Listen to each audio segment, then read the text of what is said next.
Hello everybody and welcome to a brand new Elder Scrolls Online video with me, Sherman. Today guys, we're going to be taking a look at the Northwind Barbarian.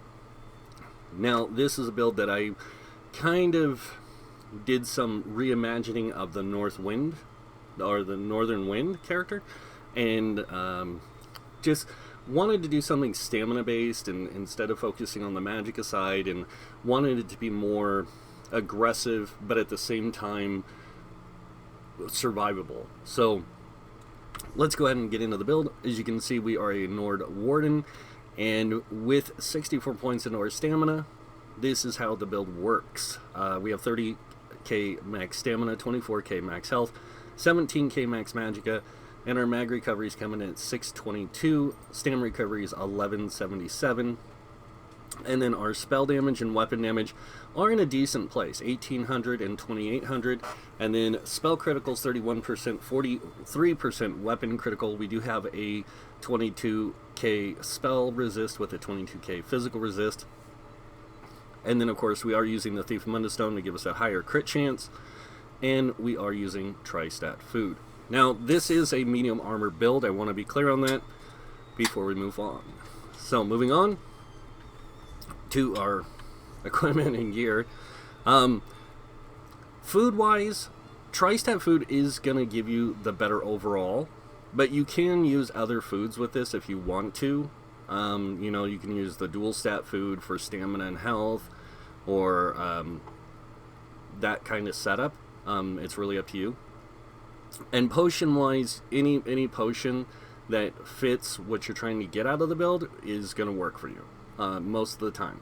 I like using tri-stat pots because of the fact that I already get major brutality, and I get major sorcery, and I get higher weapon crit, all that stuff from the class. So I don't really need the extra. And then moving on to the sets. First set is Ice Hearts.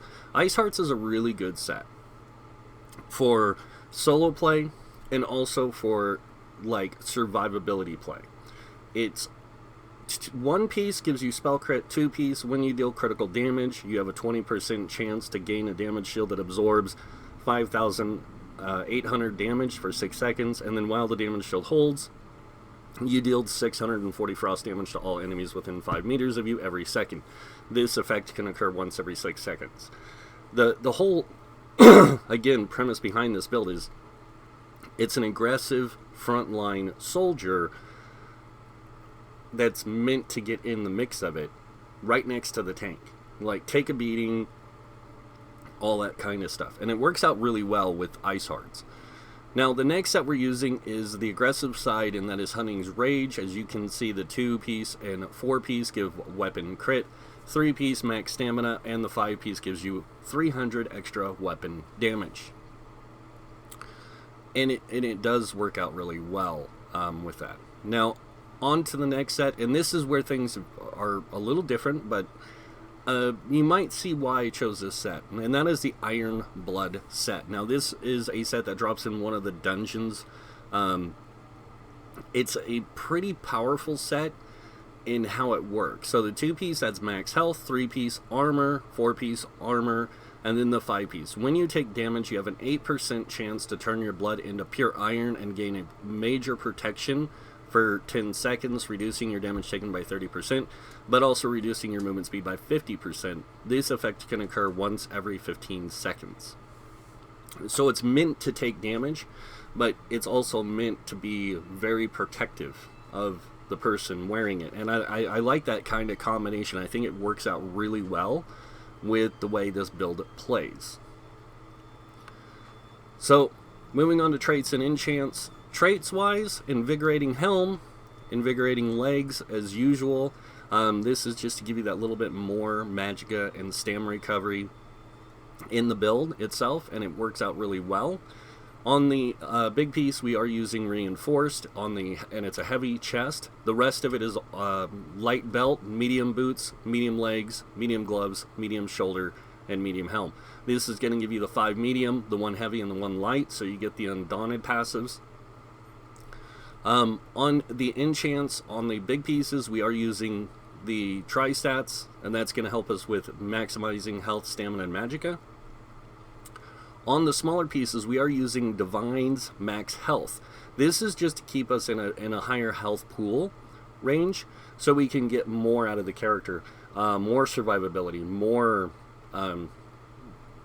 oomph for their buck. So, and the Divines is going to help you with your Mundus Stone use. So, alright, moving on to the jewelry, we are running 2 Trirune rings with weapon damage enchants. The Trirune is there to, again, give you that health, magicka, stamina spread, and then the weapon damage is to really help you get that increased weapon damage output. Last but not least, we are using an infused stam recovery necklace. This helps out a lot with keeping you sustained in your stamina pool. And then last but not least, our weapons. So our weapons that we're using is a 2-handed axe. This works out really well. We are using an Ironblood battle axe, Nirnhoned with frost damage. Now you're going to say frost damage, wouldn't it be better to go with stamina recovery or absorb stamina or whatever? You can really use what you want. I like using frost damage because it plays into the Warden theme, and it just works out. So, and then onto the bow. We are using an infused bow, Ironblood of course, with weapon spell damage. Now you don't have to use an Ironblood bow if you don't want to. If you by chance have a Maelstrom bow, you can use that. It works out really well. But I like using the Ironblood. I like to stick to set bonuses, no matter what bar I'm on. So I don't like giving up two-piece bonus for a different weapon, even though that other weapon could give me higher DPS. I don't like losing set bonus. It's just the way I am. So, Ironblood bow, infused weapon damage. Do you get the higher weapon and spell damage together? Moving on now to our skills. So, in our skills, we're going to go over the skills we have on our bar, and then what we have unlocked for other use. So, starting with the first skill, we have Wrecking Blow. This is a high damage spammable. So, you're going to be using this a lot. Basically, you hit with this and your next light attack is increased by 40% because it grants you Empower. Then we have our next ability, which is Gripping Shards. Now this is based off your max health, the amount of damage it deals. So that's why you want the higher health. So you conjure icy shards around you that skewer enemies and immobilize them for 3 seconds, dealing 1,013 frost damage every second for 12 seconds. Enemies hit are overcome with bitter cold, reducing their movement speed by 30% for 3 seconds, and damage done is based on your max health, and it has a higher chance to apply the chilled status effect. So if you don't know what chilled status effect is, basically it slows the enemy's movement, so if they become chilled. It does do damage over time. It's a really nice benefit, especially when you're playing a Warden, because Wardens do get a natural 10% increase to, or is it 10 or 15%? I think it's 10%, yeah, increase to magic and frost damage. Next ability we have is called Subterranean Assault. Now this is the Stamina Morph. This deals poison damage to the enemies that it hits, and then on top of that it has a chance to apply poison effect, but it doesn't do that too often. But the main part of this is when it hits, it deals that damage after 3 seconds, a lot of damage, but it also applies Major Fracture, reducing the enemy's physical resistance by 5,280 for 6 seconds. You want to try and keep this up every 6 seconds if you can. Now, our next ability is called Carve. This does damage up front, it does damage over 10 seconds, and it hits multiple targets. It's a nice cleave AoE damage ability. If you notice a lot of things about this build, it does a lot of AoE damage. So this is an AoE, this is damage in a directional, but it hits multiple mobs. This is directional, multiple mobs. And then our last ability is Arctic Blast. Now this it heals you instantly for so much health, and then heals you every second for 5 seconds, and then while the effects persist, the winds pulse outwards, dealing 913 frost damage every second to nearby enemies. Enemies hit by this effect 3 times are stunned for 4 seconds, and the healing from this ability scales with your max health. The damage scales up from max magicka. So, that's why I have higher max magicka. And people will say it scales off your max health. I guess you could say either way. I don't know. But I never noticed really much of a difference which way I go with it. If I put a lot into health or I put a lot in magicka, it always stays around 900 and something. So, alright. Next ability we have is our Berserker's Rage. Now this deals a huge amount of damage when you use it, and it deals it to all nearby enemies in a cone. Okay. So it's really nice. It's got a 5-meter radius. The attack ignores the target's resistance and grants you the equal physical and spell resistance ignored for 8 seconds. So when you hit somebody with this just gives you a massive boost to your resistances. So it keeps you in the fight really for a long period of time. And you're also immune to disabling, snare, and immobilization effects. And this also applies to your Iron Blood, by the way. Moving on to the back bar. Our first ability is Growing Swarm. This is a great dot ability. So basically you throw this at an enemy, it deals bleed damage or physical damage over 10 seconds. And then the Fletcher flies rip through the original enemy's flesh, afflicting them with minor vulnerability for the duration, increasing their damage taken by 8%. And then enemies near the carrier take additional physical damage every 2 seconds for the duration. So it deals damage to one target and deals damage to other targets around them. It's actually a really nice kind of AoE dot ability. Next we have our Venom Arrow. This deals poison damage up front, poison damage over 10 seconds, and then it also has a chance, if you hit an enemy with this that's casting, it's not a chance, it's going to happen. But it has that chance. If somebody's casting, it will interrupt them, set them off balance, and stun them for 3 seconds. Next ability we have is Aero Barrage. Really good AoE damage ability. It doesn't last as long as Endless Hail, but it does have a greater radius of range. And that's the reason why I like using it. It has a greater range, so it hits more targets in a bigger area. Next we have Green Lotus. Now this is really nice because every time after it's casted, every time you deal light attack damage or you deal heavy attack damage, you heal yourself or somebody nearby, and you gain Major Savagery, increasing your weapon critical rating by 2191 for 20 seconds. And then our next ability is the Bullnetch. This is your source of Major Brutality, Major Sorcery, but it also restores 4,992 stamina over 25 seconds of its activation, and during that time you also get that Major Brutality and Major Sorcery, and then every 5 seconds the Netch will remove 1 negative effect from you. Kinda nice. It does not remove the snare though from the Iron Blood, unlike the other thing you have that can do that. It's weird.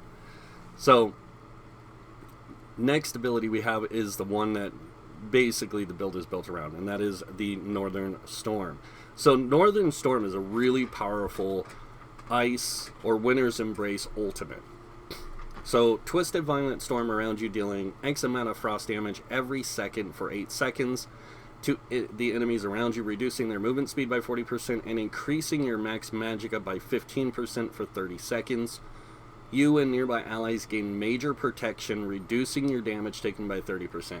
Now, the thing that makes this nice with Iron Blood is Iron Blood isn't up all the time. So you can drop this and get that 30% protection, and then during the fight you might take damage. By the time this wears off, you still have that major protection from the Iron Blood. So it's kind of like an equal bonus kind of thing. And it works out really well. So, alright. Now that you've seen the skills, let's go over the skills we have unlocked for the class. The weapons, armor, world skills, you guys get it. So starting with ultimates here in the animal companions, we have Wild Guardian. Really good ability if you want to have a pet out instead of using those other two abilities. We also have Cutting Dive, a nice ranged, heavy damage ability. Subterranean Assault. Growing Swarm, Bullnetch, and then Bird of Prey if you want that major expedition and you also want some minor berserk. It's good to have this slotted. Green Balance, we have Enchanted Forest, great heal, really heavy heal. And then you have Soothing Spores, which is a stamina heal, and it heals enemies who are closer to you by 15% more. Then we have Corrupting Pollen. This is a good heal. I like to use this sometimes because it does apply Major Defile to enemies, reducing their healing received by 30%. It works really good in PvE and PvP because there's times in PvE where you're in a dungeon or something like that, and you're dealing with like the goblins, and they have a bunch of healers, or dark elves and they have a bunch of healers, or whatever you're fighting, and they have a bunch of healers. You drop this out and they can't heal as much, so it really helps in killing ads and trash and stuff faster. Next, we have Living Trellis. This is a really good ability. You basically cast this on an ally in front of you or yourself for 10 seconds, and the vine heals you so much health every time you take damage, and the effect can occur every 1 second. So every 1 second you're going to get healing back, and then when the vines expire, they heal the target for an additional amount of health. Green Lotus, already explained that. Nature's Embrace, great heal ability. I mean, you throw this on an ally, and you swing yourself to an ally, and both of you are healed over 10 seconds, and you gain 3 ultimate for each effect. Each of these effects, if you complete, if you are in combat, so you get a lot of ultimate gem. And this ability scales with your highest offensive stat, so it scales with your max stamina and not your max magicka. It just costs magicka to cast. Winter's Embrace, Northern Storm, Ice Fortress. This is a great resistance buff for yourself. You can use this. This gives you major resolve. It increases physical and spell resist by 5,280. And it gives you minor protection, reducing your damage taken by 8%. So you get minor protection and major protection. So you get a lot of damage mitigation with this build. Gripping Shards, already explained. Arctic Blast, already explained. Crystallized Slab, this is a great shield that you can use. Basically, you spin 3 shields around you, absorbing X amount of damage from 3 projectiles, and then it sends back those projectiles. You restore magicka, but you also send back frost damage orbs back at the enemy. It's really nice. Frozen Device is a great kind of pull ability. I like it because it's a portal that pulls enemies to you, and it deals frost damage to them, and it afflicts them with major maim, reducing their damage done by 30% for 4 seconds. And then on top of that, you can have 3 of these out at a time. Moving on to weapons, two-handed, we have Berserker's Rage, Wrecking Blow, Stampede, great area of effect damage and damage over time.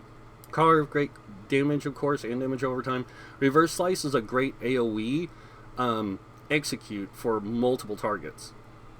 And then Rally's another good one for a burst heal kind of thing.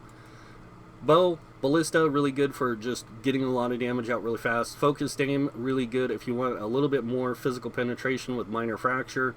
Arrow Barrage, Draining Shot, good heal, does damage and heals you. Arrow Spray, great CC, it does damage and it also slows enemy movement speed by 40% for 4 seconds. And then of course Venom Arrow. Since we are using medium armor, Shuffle is something I like to use in PvP, because it's an easy form of getting major evasion.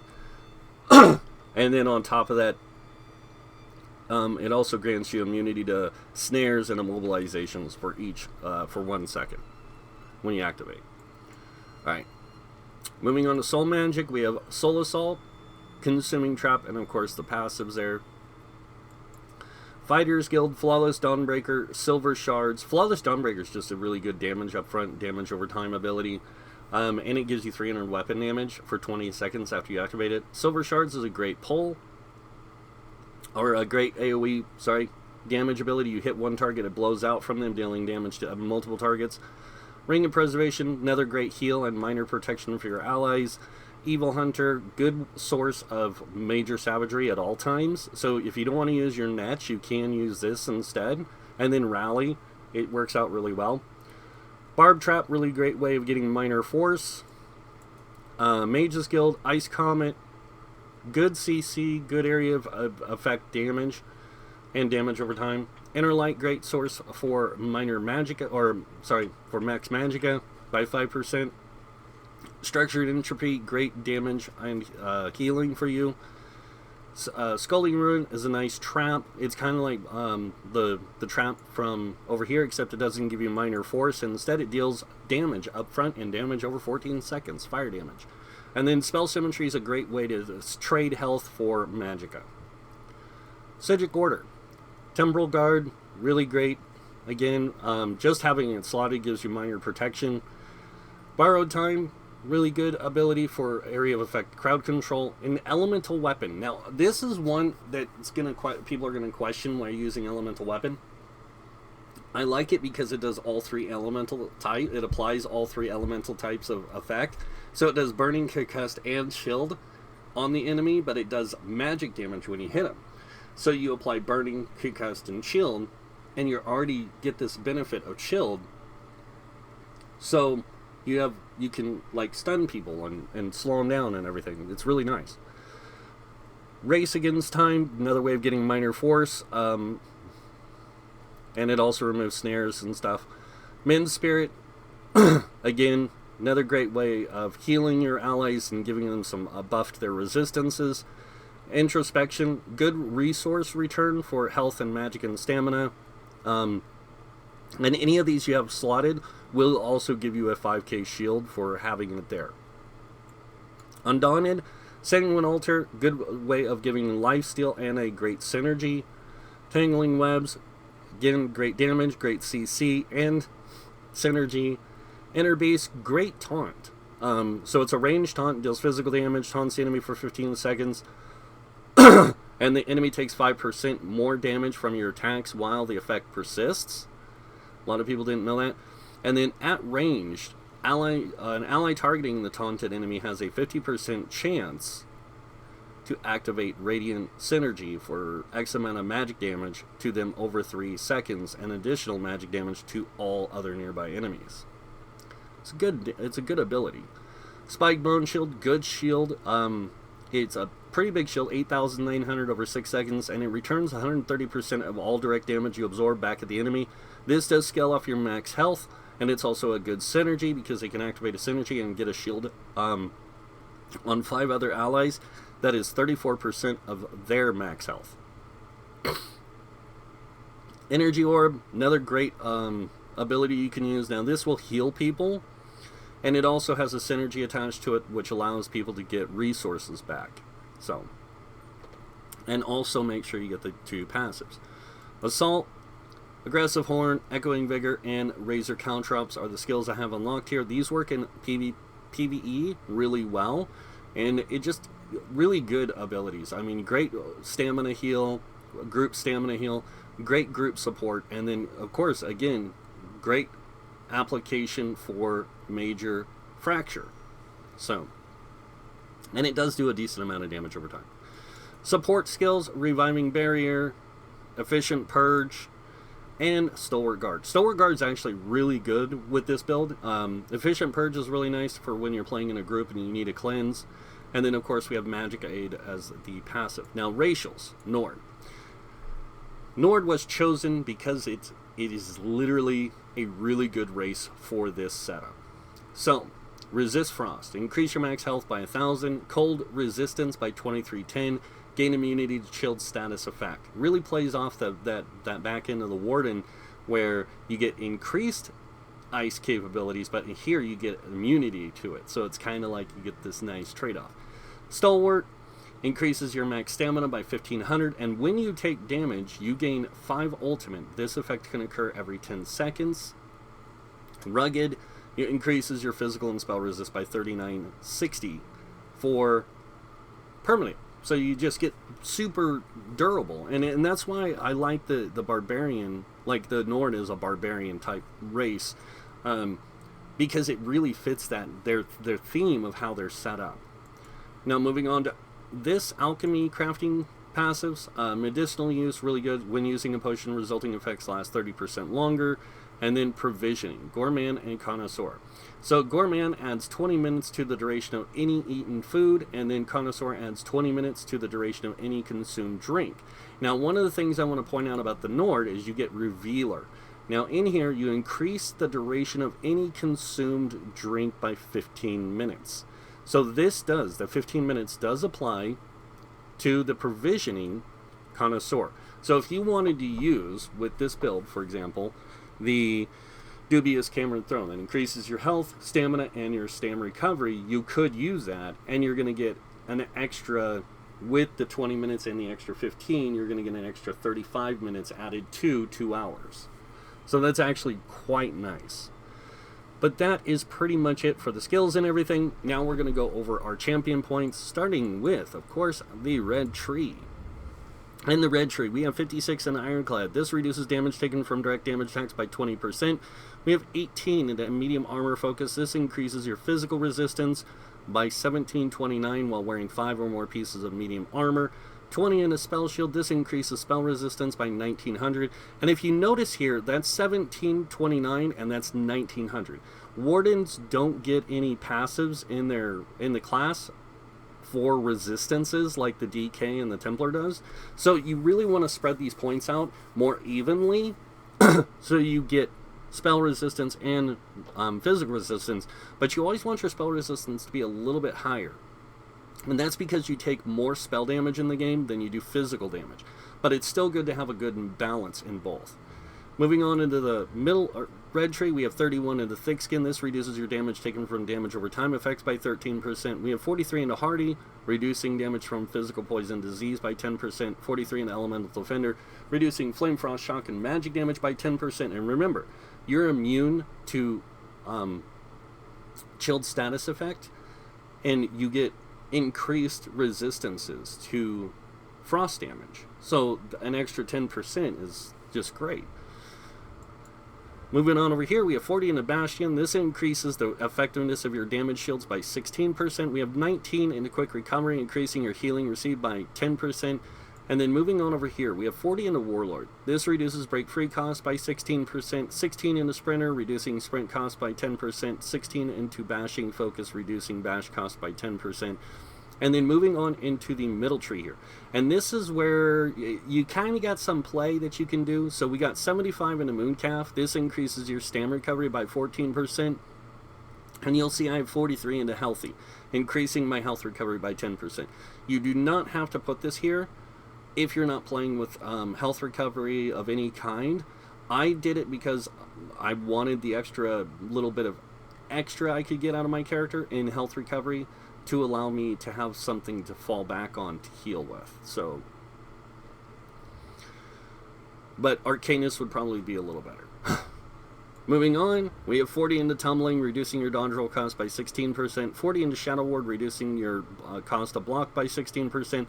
And then, of course, in the blue tree, we have 43 into Bless. This increases your healing done by 10%. Moving on over here, we have 35 in a Physical Weapon Expert. This increases your damage done with light and heavy attacks with two-handed abilities, one-handed sword and shield, dual wield and bows, and werewolf form by 20%. And then, of course, we have 40 in the Mastered Arms, increasing your damage done with direct damage attacks by 16%. Final tree in the blue, or final in the blue tree, we have 56 in the Mighty. This increases your physical poison disease damage by 12%. 56 in Precise Strikes. This increases your critical damage and critical healing with stamina abilities by 20%. And then 40 in the Thaumaturge. This increases your damage done with damage over time effects by 16%. So now that you guys have seen all that stuff, let's see what this build looks like in action, shall we? So, again, I'm really big on this, on the thematic idea of how I make my builds. And I really like making my builds fit the theme of what they are. So, like, being a barbarian, I want the theme to be that.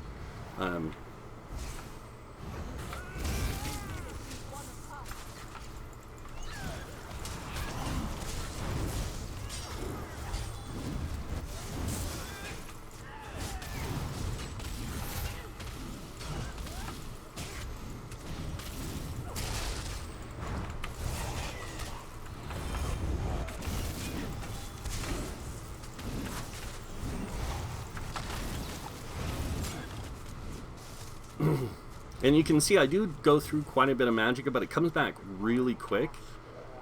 So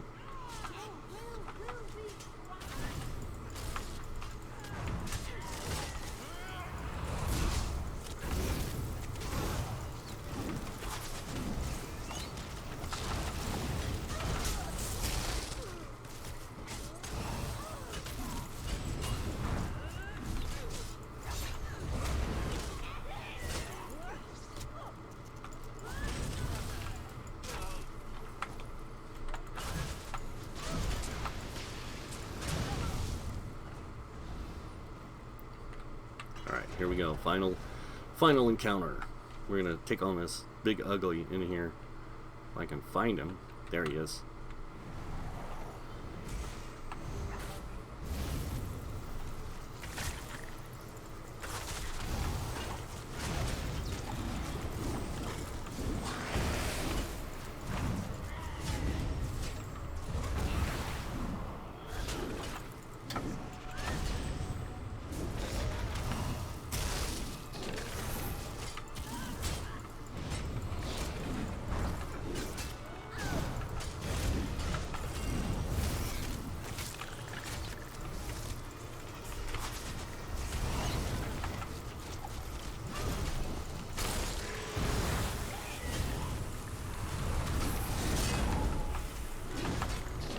Now remember, I gain equal resistance. Look at that, 40k spell resistance.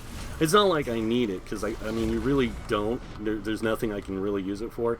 And I knew I was going to die when I showed you that anyways, because I'm standing in stupid. But hey.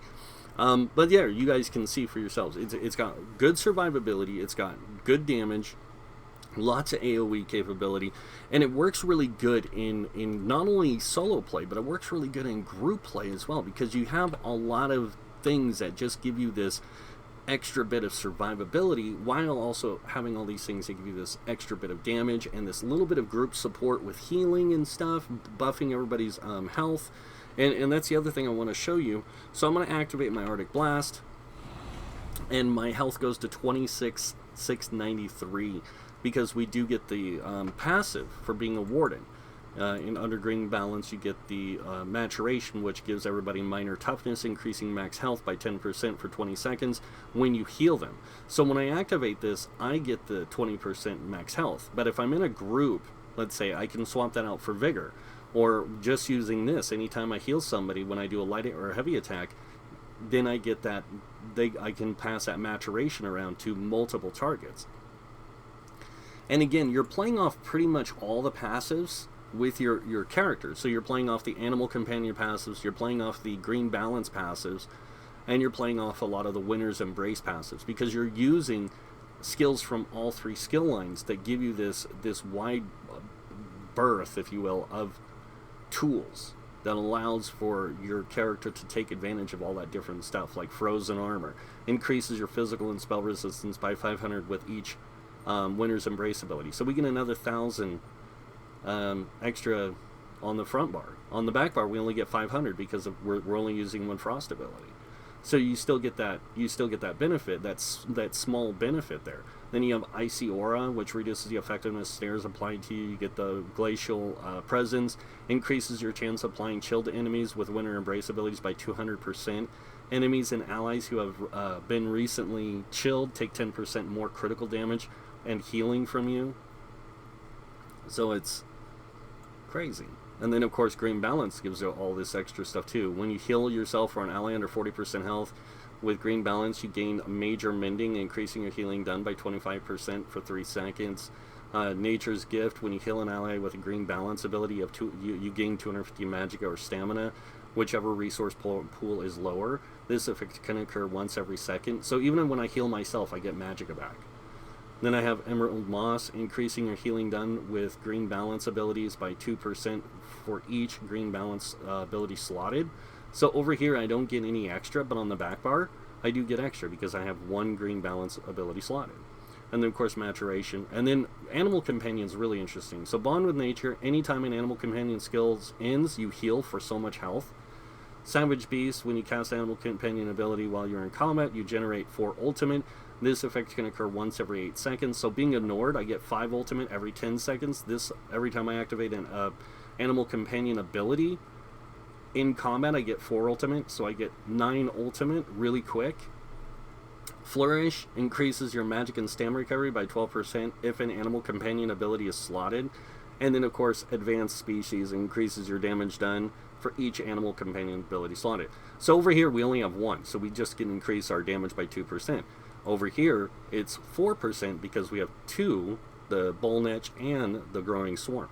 So you get this really kind of, like you said, interesting effect with this character, because you're playing a Nord. You get all these benefits for ice and stuff, you know, to survival, and then you get the higher physical resistance, you get the higher stamina, the higher health, and then when you put it in the aspect of the Nord or the Warden itself, and you put all the Warden stuff into the Nord, it's like they're built for each other, and that's why I love this build so much. I play around with it a lot, and I have tried other set bonuses, guys, that do similar to Ironblood, but Ironblood and Pariah, Mark of Pariah, are both really good sets for this build to run, and then of course Hunting's Rage with Iceheart. So, but that's pretty much it for the build, guys. I hope you guys like it and you like this video. If you did, you guys know what's coming next. Go ahead and hit that like button. If you guys want to see more videos by me, you can subscribe. Other than that, I want to thank you all for watching. Until next time, have a wonderful day, and this guy might see you in game. Bye.